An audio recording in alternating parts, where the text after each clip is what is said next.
We are on. Hello, everyone, and welcome one more time. This video should not be called Skill Save. It should be called the Rise Recap. But anyway, we are Skill Save, the collective unit of Skill Save, and this is a Skill Save show that we're going to be debuting tomorrow, hopefully, if all things go well and we can figure out exactly how to do um, long-term live, which I think we're doing, I hope, pretty well.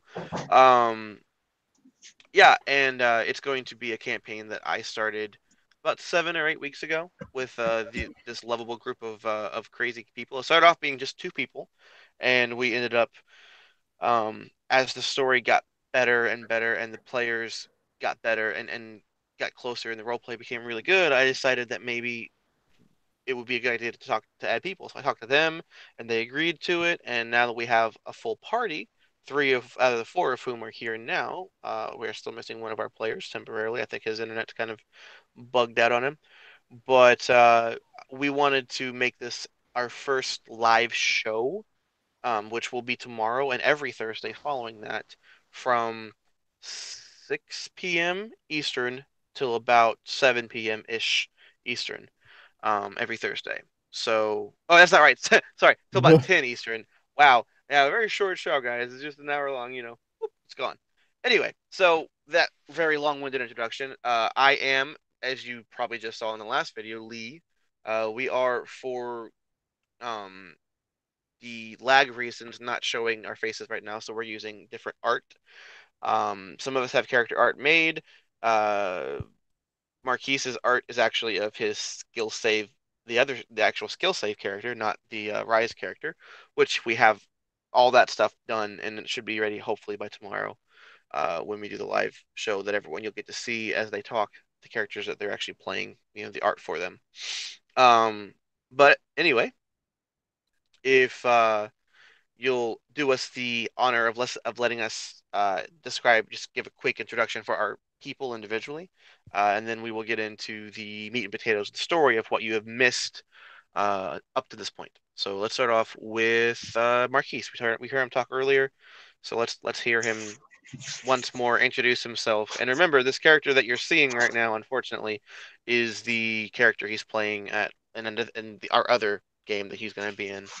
Um, but Yes, it yes. would be very strange if this, 20 something facial haired half elf was an 8-year old gnome. Yeah. But yes, I am Bardic Inclination, who is going to be bringing you the character of Quoric, also known as Quo by everyone else, because Quoric is a bit of a mouthful, and he's a small guy, so he likes a small name. So I am an 8-year-old gnome illusionist wizard, and my tagline is basically when I play pretend, so do all of my enemies. Alrighty. Short but sweet, just like him. Next up, we're gonna have our good friend Aiden talking about his character, and giving us a little insight about that particular ball of fun. Um, Hi, I'm going to be playing the Quo's brother, known as Airden, a wood elf ranger, older than Quo, but certainly still young, only in his later to mid-teens at this point in his life. I am also known as Witness on the Discord, and yeah, that's about it. Yeah, he's one of those guys that the more you learn about Airden, the more you're like, oh, that's really cool. Which we'll get into, and you'll get to see that as the decisions play out with our recap. Finally, the last third person out of our four-man group, who the other person, as I mentioned, is not here, is our good friend Nicholas. Nick. Howdy, howdy, howdy. Like you said, the name's Nick, but in online circles, I'm also called the Arch Goblin because that's my name in the circle. But anyway, I've been playing D&D for about 4, 5 years now, and I'm excited to be here. Oh, and I'm playing Ungaz, a bugbear barbarian. So I'm pretty excited to be here. Alrighty, Mm, and yeah, yeah. yeah. And what exactly is your primal path? Right. Shit, how did I even forget that? I took the path of the Storm Herald, so I will be shooting the lightning out of my eyes, and it's going to be great. Not exactly how that works, but sure, we'll go with that. All right. Yeah. And with that, we now dive into the history of the Rise campaign. So that way next week, or I'm sorry, this week, tomorrow, you'll be up to speed with the events that have happened. So the story began with a powerful old wizard who goes by the Wizard Heritage, which is a thing you'll find out in Italacy, of remorse. Wizards of a certain power take a one-word name to kind of leave their mark on the world, so to speak, and also to protect their true name. But anyway, remorse is a powerful divination wizard who lives in a nigh impenetrable tower in a literal wood called Wishamofo Woods in the northwestern country of Taos. Taos, easy for me to say. I only wrote the name. You think I know how to say it? Anyway, and in that tower, he has basically spent his life teaching children to. He saw potential in children, found them, taught them how to be their best, and sent them out into the world. That's what he's done with his life. In this case, he saw one day young Eridan happened upon his tower by mistake, accident, and when Remorse went down to speak with him, he saw a vision of the future where both Eridan and the soon-to-be born Quilric would go forth and build a kingdom that was the equal to any that ever existed. And so he decided to nurture that, and he went on to raise and teach and train Eridan to be the best archer he could be. He brought in the world's greatest archers to teach him. Once Quo was born and set for adoption, he went to the orphanage where he would find him. He knew he would find him, and got him adopted. Adopted him and then taught him for the last 3 or 4 years. Towards the end of their childhood, quote unquote, I mean, they're both still children, but towards the end of their home life, he started getting ill and he knew that he was not going to have much time left in the world. So rather than um, keep them with him all the time and let him see them, let them see him die, he knew that they were prepared enough that the best teaching they can get for now and to not be distracted by him and what is happening with him is to let them go out in the world. So to them it seems really harsh, but he just kicked them out of his tower um, and told them to begin the process of finding building their kingdom because there's an area called the Wildlands, which is mostly untamed territory that has really powerful beasts and monsters and indigenous peoples that it's been so dangerous that for the longest time no kingdom uh, viewed sending an army in to tame it would be that as a beneficial thing. They thought it would cost more than it would take or that it would give. But at this point in time, right around this point in time, I should say, it's becoming common knowledge that there's a very rare and valuable resource that can be gleaned from the land that in the wildlands, which is going to change people's perspectives very quickly. And so there's almost like a gold rush, so to speak, as people from all walks of life are rushing in to try to um, tame the untamed lands, which is on the other side of the continent from where our hero started. And with that, we will now take over and let Quo begin the discussion as his character. Marquise is playing as Quo, explaining things as if he was talking to a reporter. So, Well, you see, after we kind of had to leave home, we left with our two vassals. My vassal's name is Vlad. He's a really big, strong warrior that I kind of use as my mount sometimes because I'm really small and need help getting around faster. But Erden's vassal, her name is Ataraxia. Well, Vlad is a human warrior. Ataraxia is a tiefling monk. She's also going to be the one helping to teach Erden how to be a monk later on in his education because he really likes that idea. I'm not really sure why.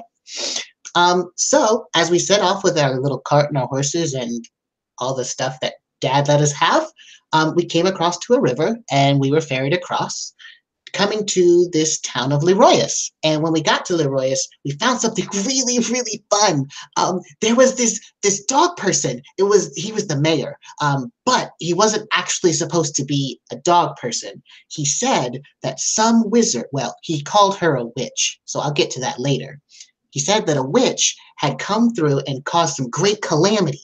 And by causing the calamity, people were turning into animals. And if they stayed animals for too long, they were animals permanently. So you kind of like went from like a lycanthrope to all fours and then permanently on all fours. It was really cute. But Aaron and I decided that we needed to help save this town of Leroyus because that's really bad if wizard powers get out of control. Magic should never be abused. One of the top wizard rules. Remember those. However, we ended up, well, trying to break it.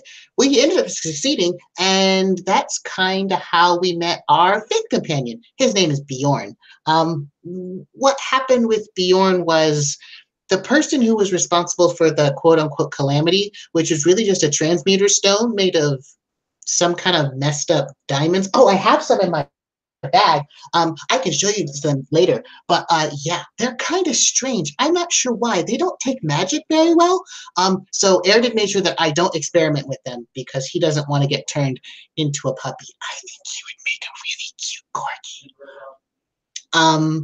But yeah, so one of the two companions of the quote-unquote witch lady ended up getting fused into an owl bear.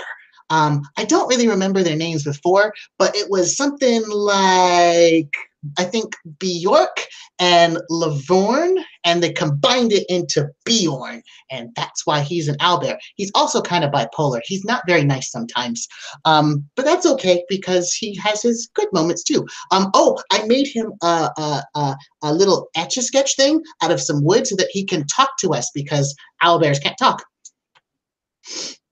So, Erden, what else happened? Well, after we dealt with the source of the strange magic that was happening in the town of Leroyus and spent some time trying to interact with Bjorn, we decided to spend the night there. And upon morning coming, we were met by the sight of the witch that caused all this. A lady by the name of Marty, who had come back into the town hoping that all the defenses had been stripped because her work, perhaps turning all the guards into animals, and she would have been right if it weren't for us being there. Quo, my brave little brother, went ahead and stopped her and managed to thrash her in a magical battle quite well. And my very first wizard duel, I won it 8. You won it greatly, Quo. And afterwards, we decided to spare her for what she did, but we wanted to charge her with something to fix what she'd done.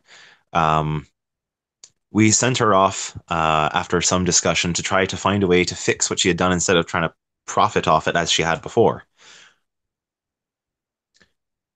After that, we spent a considerable amount of time actually in Leroyus, as the town had no defenses and were aware of a roving tribe of marauders and nomadic barbaric folk that lived outside of the city's limits.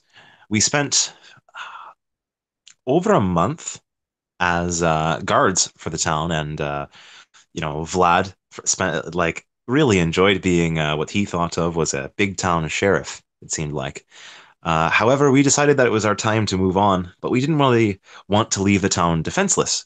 So we took it upon ourselves to go ahead to the nomadic tribe and try to see if they'd be peaceful enough were the town left undefended.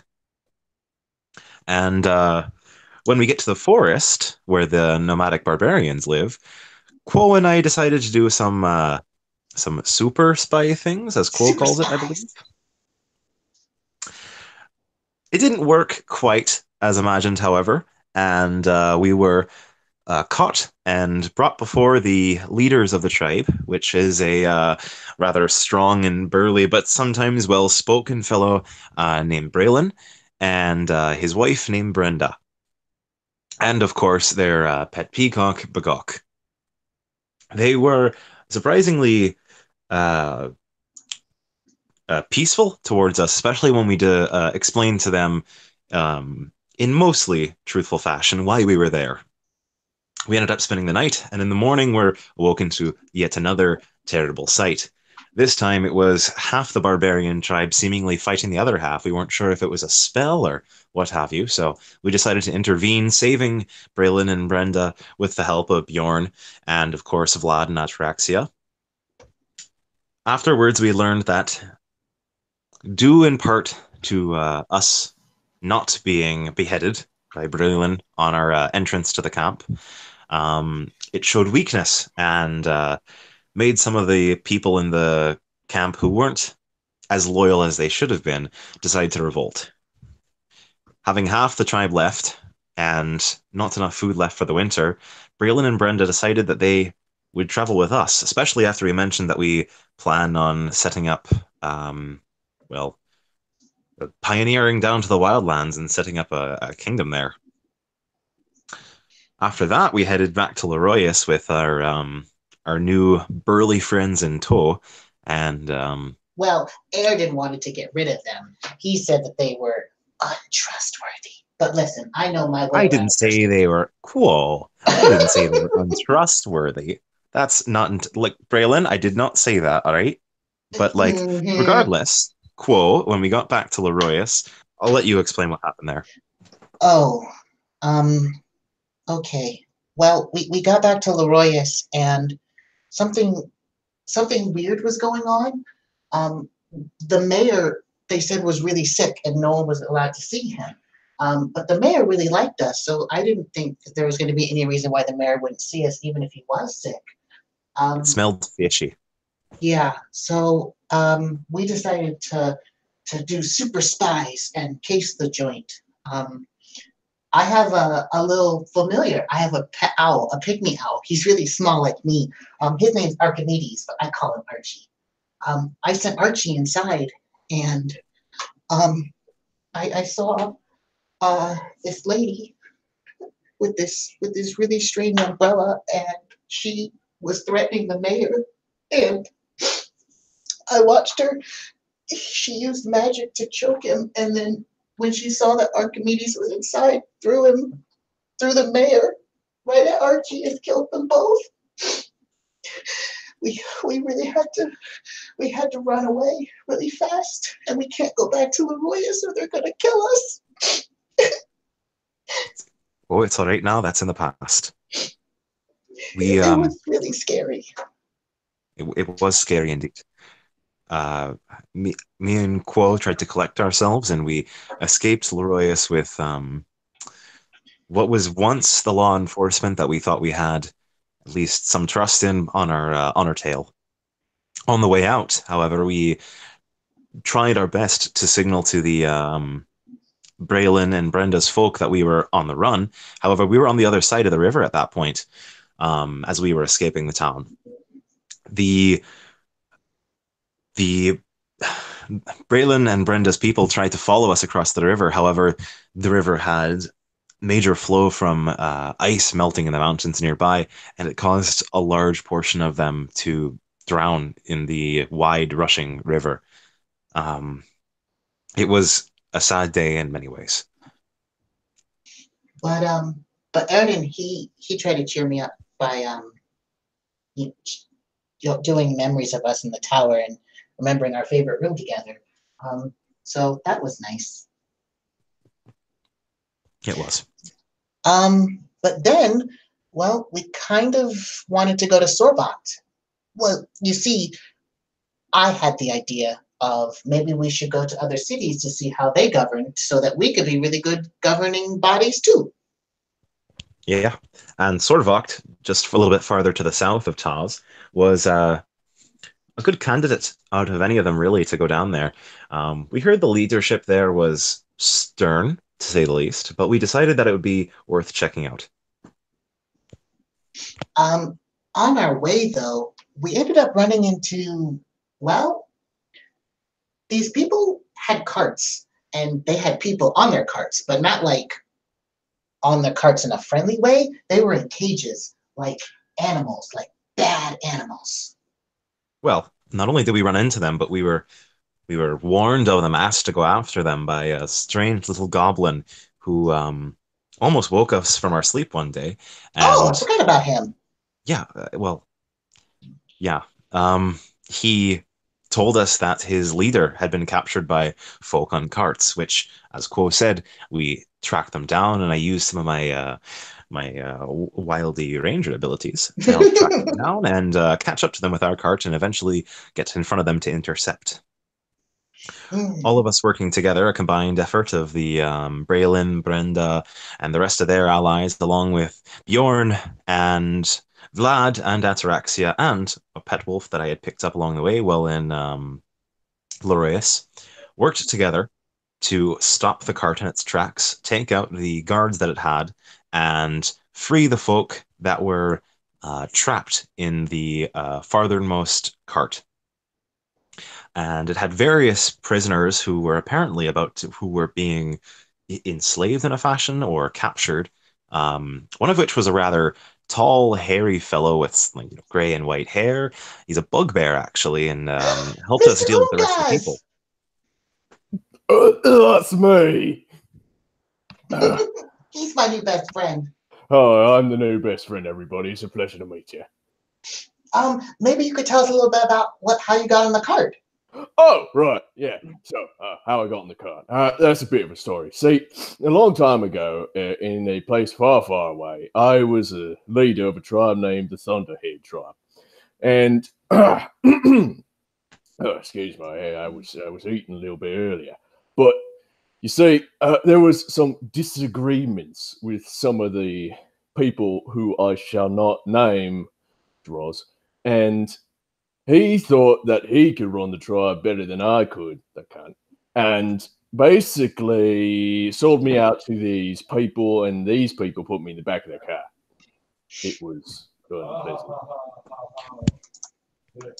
And on top of that, the people whose cart he was in the back of weren't just standard shitty people. They were shitty people, of course, but they were shitty people who seemed to all look, or at least many of them looked different and modified in a way to make them look unremarkable, which, funnily enough, is apparently the name of the group they are one of. We spared Yeah, one of them, and well, spared is a light term. We captured one of them for information. he wasn't a very nice And person. no, Bit of a cunt, really. yeah, that's definitely one way to describe it. Guys, we decided to call him Baldy. Not giving him the pride of using his real name because he really was a bit of a cunt. He told us that the carts were led by a group of people called the Unremarkable, and they captured folk a lot of times from various different places and sometimes sold them off, often into slavery. But a lot of them they kept and made strange adjustments to trying to change everybody into trying to make everybody the same in a way, erasing any features of who they once were and who they truly are, and indoctrinating them into some weird cult that they're part of. Yeah, like really strange mutilations, like his down there bits. They were like really cut up, and it was really Oh, I strange. told you, don't talk about that again, please. But it was so weird, It's and like, it just didn't look don't even anything think like about it. Braylon's.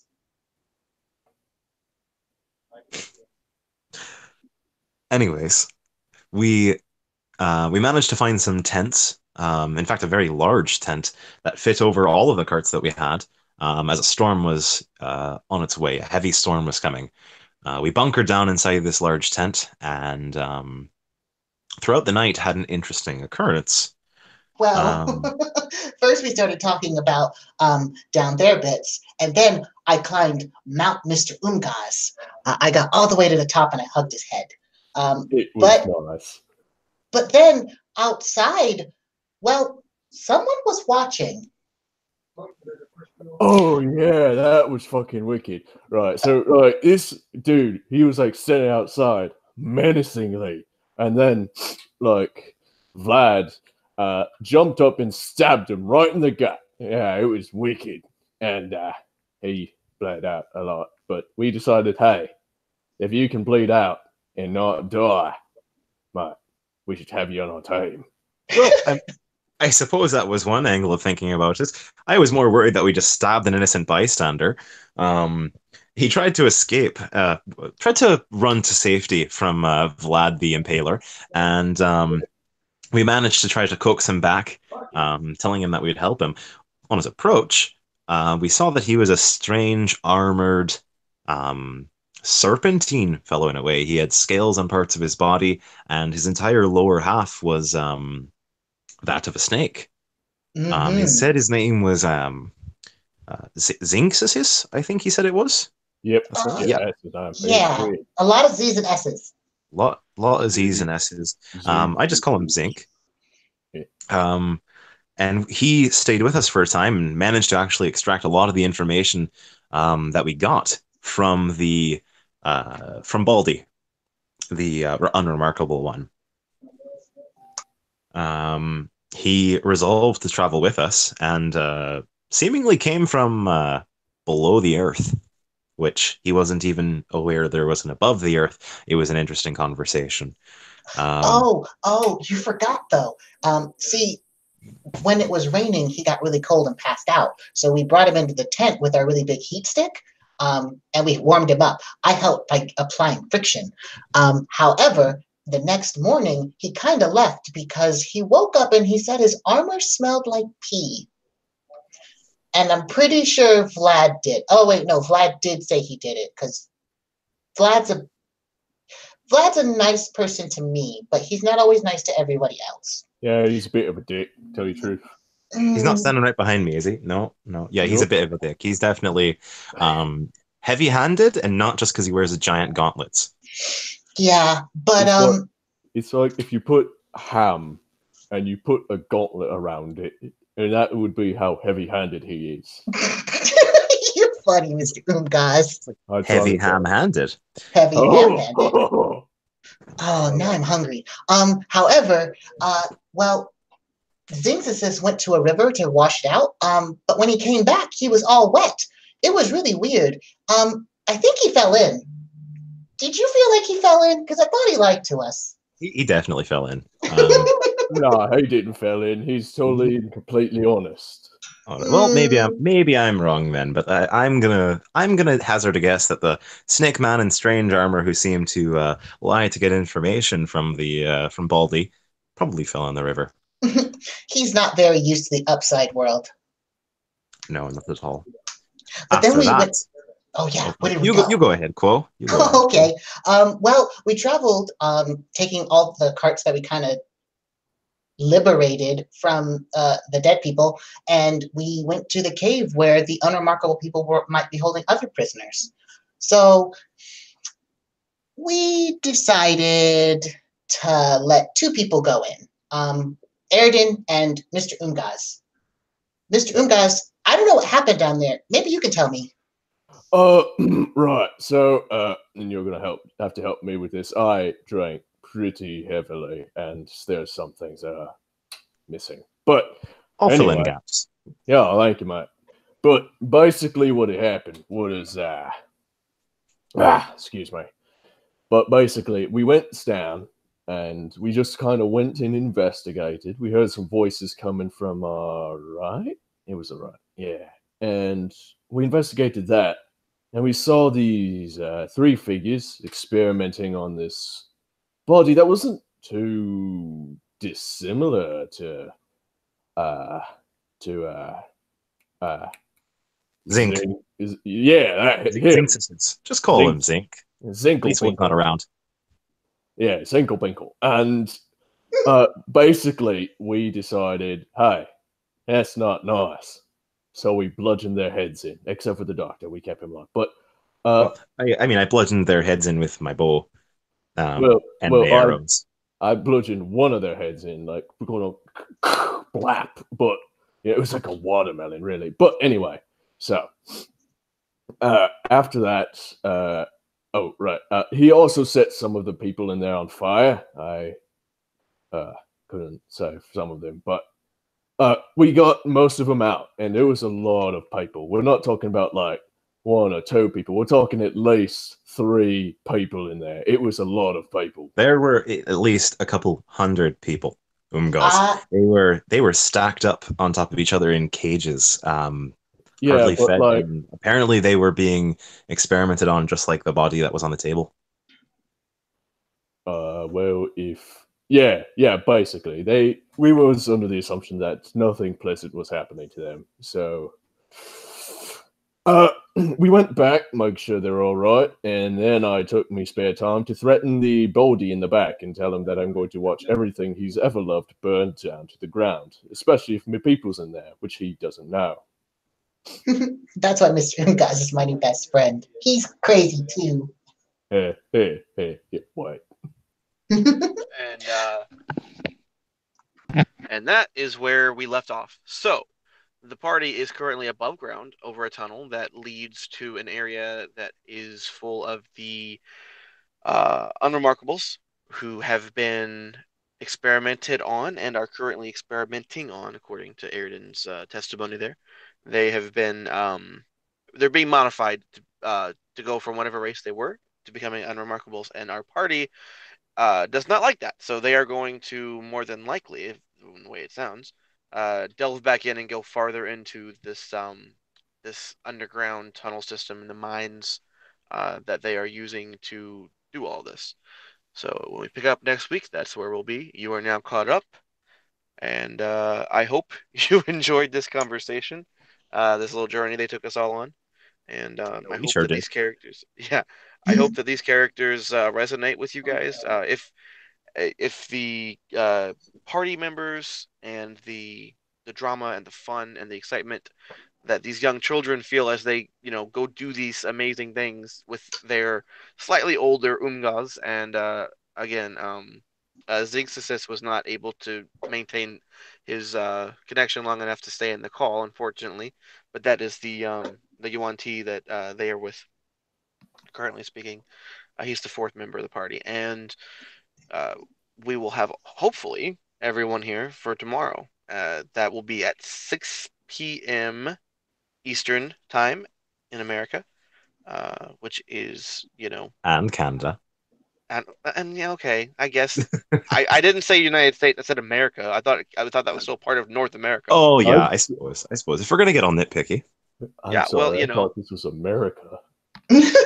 uh, uh, that's a reference that might just lose us some fans, or might get us some. You know what? Either way, and we don't want fans anyway. We want friends. If you want to be one of Yeah. our friends and you want to be a part of this community, we have a open to everyone Discord channel, which will have the link to that in the link in the description. Mr. Marquise has his various things that he talked about in the last video. All the links will be in the description for that as well once they come up. I mean, he hasn't probably got. I don't think. Did you have the Twitch set up yet?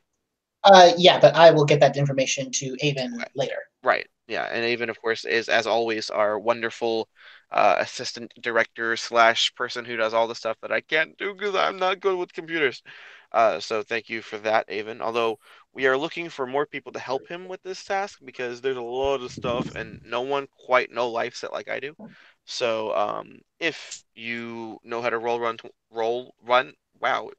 how to run Roll20. That's hard to say for some reason.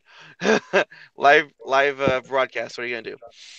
If you know how to run roll, I can't even do it again. Roll That 20. thing, Roll20. If Know you know how how to to run it, run Roll20. there you go.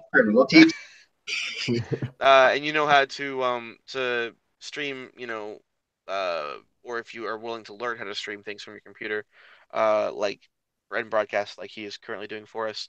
Um, Join the Discord and let me know. My name on there, as it is and everything, is Dangerously, and I am the DM once again for this and the other game, and possibly a third game that will be in the works in the future, as well as several other cool concepts and ideas we have that we don't quite have enough detail on to really announce yet. But either way, everything we do is always with the greatest of love in our hearts and with the greatest intentions that we can spread that love through the medium of storytelling and having just fun time. So this is something that means a lot to all of us, and we all hope that it will mean a lot to you. If you like what we're doing, click subscribe. If you really like what we're doing, click the bell so you can actually subscribe, because subscribing isn't subscribing anymore. And then if you love us, join the Discord and become part of us. So, thank you all for your time, and hopefully you will be with us as we take the next step on this wonderful journey tomorrow night. Well, bye everybody. Y'all have a nice night. Amen. Amen. All right, y'all.